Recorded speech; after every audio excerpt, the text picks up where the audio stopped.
ఎస్సీలలో అనేక మంది వెనుకబడిన వాళ్ళు ఉన్నారు.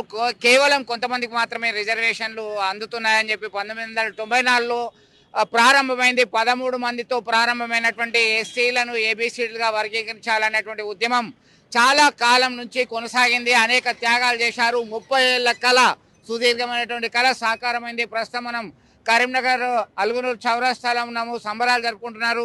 సుప్రీంకోర్టు ఒక ఆదేశాలు కూడా జారీ చేసింది. ప్రధానమంత్రి నరేంద్ర మోడీ ఎన్నికల సందర్భంగా ఇచ్చినటువంటి హామీ మేరకు కావచ్చు, ఇతరత్ర అనేక అంశాలను దృష్టిలో పెట్టుకొని కళ సాకారం అవుతుందని సంబరాలు జరుపుకుంటున్నారు. మాదిగ రిజర్వేషన్ పోరాట సమితి ఆధ్వర్యంలో మనతో కొంతమంది నాయకులు ఉన్నారు. వాళ్ళ అభిప్రాయం కూడా తెలుసుకుందాం. ఏ విధంగా భావిస్తారు, ఎట్లా చూడొచ్చు అనేది. అధ్యక్షుడు ఎంఆర్పిఎస్ సంబంధించి మీరు చెప్పండి, ఎట్లాంటి త్యాగాల ఫలితంగా ఈ తీర్పు వచ్చింది, మీరు ఎట్లా భావిస్తున్నారు? ఎంఆర్పిఎస్ 1994లో ఉద్యమం మొదలైన నాటి నుంచి ఎస్సీ వర్గీకరణ సాధన కోసం అనేక మంది మాదిగ అమరవీరులు తమ జీవితాలను త్యాగం చేయడం జరిగింది. ప్రభుత్వాలపైన పోరాటం చేస్తున్నప్పుడు ఆ ప్రభుత్వాలు మా మీద పెట్టే ఉక్కుపాద మీద మాదిగలు అక్కడక్కడ తమ త్యాగాన్ని చేయడం జరిగింది. కాబట్టి వాళ్ళ అమరుల సాక్షిగానే ఇలా ఎస్సీ వర్గీకరణ సాధించడమని నిన్నటి తీర్పుని మేము ఆశాభావం వ్యక్తం చేస్తున్నాం. ఓకే, మొత్తం మీద ప్రాథమిక హక్కులు, భారత రాజ్యాంగంలోని ప్రాథమిక హక్కులు 12 నుంచి 35 వరకు ఆర్టికల్స్లో నిక్షిప్తమై ఉన్నాయి. 3rd షెడ్యూల్లో ఉన్నాయి. అన్నీ కూడా రైట్ టు ఈక్వాలిటీ 14 నుంచి 18వ ఆర్టికల్ వరకు సమానత్వ హక్కు చెప్తుంది. దానిలో భాగంగా కొంతమందికి అర్హులైనటువంటి వాళ్ళు సమాజ స్థాపన కోసం కావచ్చు, ఇతరత్ర కారణాల వల్ల కొంతమందికి రిజర్వేషన్లు కల్పించడం అనేది సమానత్వానికి వ్యతిరేకం కాదు అని చెప్పి సబ్ క్లాజ్లో చెప్పడం జరిగింది.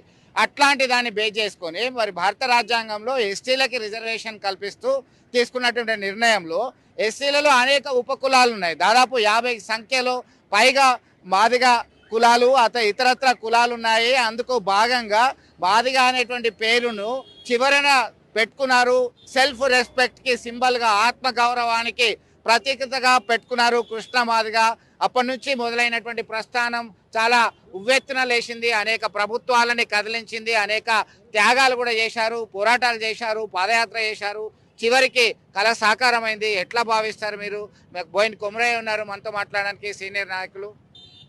అయితే ఎంఆర్పిఎస్ కృష్ణమాదిగ గారు ఎంఆర్పిఎస్ పెట్టక ముందు మాదిగా అంటేనే అవమానంగా చూసేటువంటి సందర్భం ఉండే.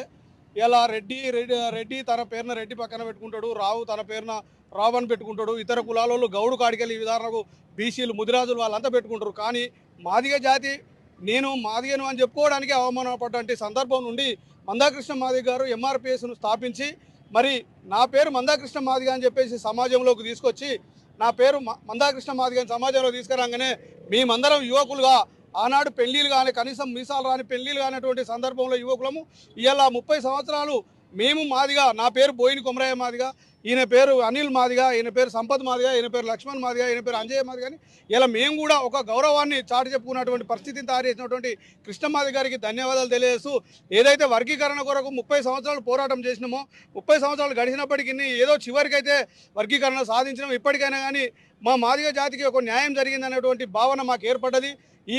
మాకు న్యాయం చేసినటువంటి నరేంద్ర మోడీ గారు గత సంవత్సరం నవంబర్లో హైదరాబాద్లో మేము జరిపినటువంటి బహిరంగ సభకు వచ్చేసి నేను తప్పకుండా మీకు మాదిగలకు న్యాయం చేస్తా అని చెప్పేసి మాకు హామీ ఇవ్వడం జరిగింది.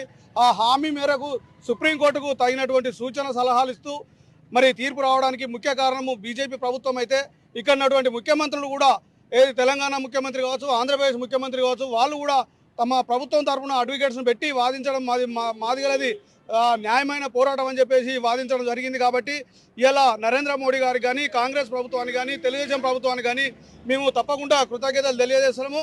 మందకృష్ణ మాదిగ గారికి ఈ సందర్భంగా శుభాకాంక్షలు తెలియజేస్తూ రాబోయే కాలంలో వర్గీకరణ ఫలితాలను ప్రతి మాదిగ జాతి బిడ్డకు అందే విధంగా మేము మళ్ళీ ఎవరైతే ఎంఆర్పిఎస్ కమిటీలు ఉన్నాయో ఆ కమిటీల ఆధ్వర్యంలో వర్గీకరణ ఫలితాలను ఇంటింటికి చేరే విధంగా మేము ప్రయత్నం చేస్తామని చెప్పేసి తెలియజేస్తున్నాం. అంటే ఈ వర్గీకరణ ద్వారా ప్రయోజనం చేకూరుస్తుంది.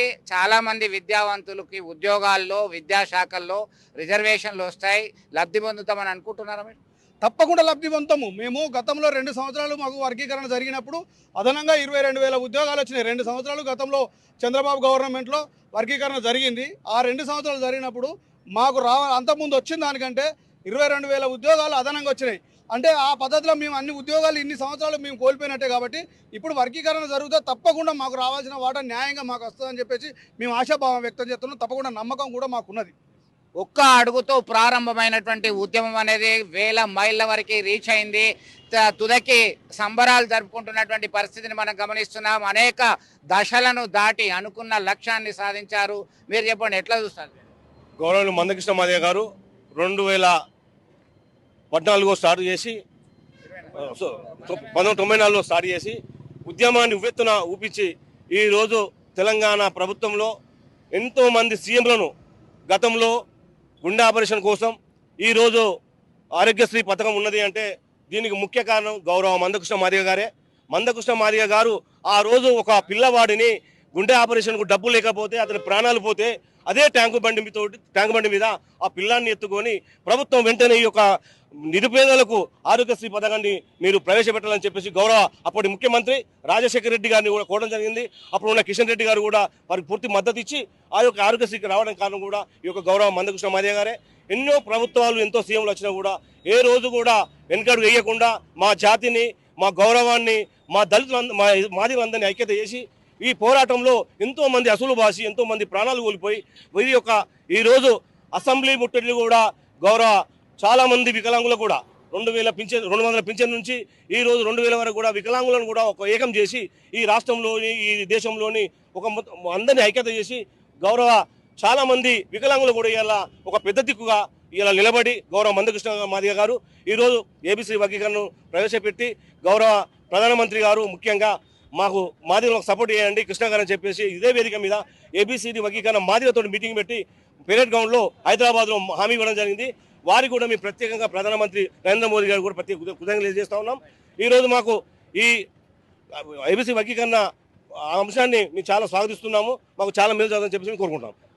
సో మొత్తం మీద ఎవరిని కదిలించినా ఒకటే చెప్తున్నారు, చాలా అనుకున్నది సాధించాము, మా జాతి బిడ్డలందరూ ప్రయోజనం పొందేటువంటి రోజులు మేము స్వాగతిస్తాము. దీనికి ప్రధానంగా కృషి చేసినటువంటి ఎంఆర్పిఎస్ వ్యవస్థాపకులు మందకృష్ణ మాదిగ, అలాగే సహకరించినటువంటి అనేక మంది రాజకీయ నాయకులు, ప్రధానమంత్రి మోడీ, వీరందరికీ మేము సర్వదా రుణపడి ఉంటాము. ఖచ్చితంగా మా జాతి అభ్యున్నతి కోసం ఇది ఉపయోగపడుతుందని చెప్పేసి ధీమా వ్యక్తం చేస్తున్నటువంటి పరిస్థితి.